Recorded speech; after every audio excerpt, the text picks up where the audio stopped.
আমরা বজরং দল পশ্চিম ত্রিপুরা জেলা সমিতির উদ্যোগে বজরং দল ত্রিপুরা প্রান্তের যোজনা অনুযায়ী সারা ত্রিপুরা রাজ্যের সমস্ত জেলাতে জেলা শাসকের মাধ্যমে আমরা মহামান্য রাষ্ট্রপতিজির কাছে একটা স্মারকলিপি আমরা দিতে যাচ্ছি।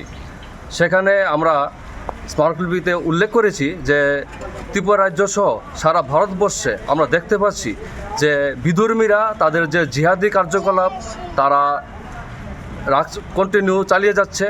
বিভিন্ন জায়গাতে লাভ জিহাদের মাধ্যমে হিন্দু মেয়েদেরকে তারা বশবর্তী করে ধর্মান্তকরণ করছে। তার পাশাপাশি বিভিন্ন জায়গাতে তারা বিভিন্ন ল্যান্ড জিহাদ, যেটাকে আমরা বিভিন্ন জায়গাতে তারা বসবাস করছে, বাড়িঘর কিনছে, যেখানে তারা সংখ্যাগরিষ্ঠতা লাভ করছে, সেখানে তারা হিন্দুদের উপর নানান ধরনের অত্যাচার করছেন। যেটা আমরা কিছুদিন আগে দিল্লিতে একটা ঘটনা আমরা দেখতে পেয়েছিলাম।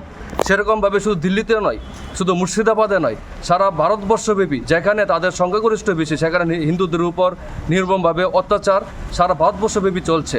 তো এই ধরনের যে বিষয়গুলা, যেটাকে আমরা লাভ জিহাদ বলি, ল্যান্ড জিহাদ বলি, এই বিষয়গুলোকে যাতে ভারত সরকার যাতে কঠোরভাবে তারা হস্তক্ষেপ করে এবং তারা যাতে দৃষ্টান্তমূলক ব্যবস্থা গ্রহণ করেন, তার দাবি জানিয়ে আমরা মহামান্য রাষ্ট্রপতির কাছে স্মারকলিপি প্রদান করছি মাননীয় ডিএম সাহেবের থ্রুতে।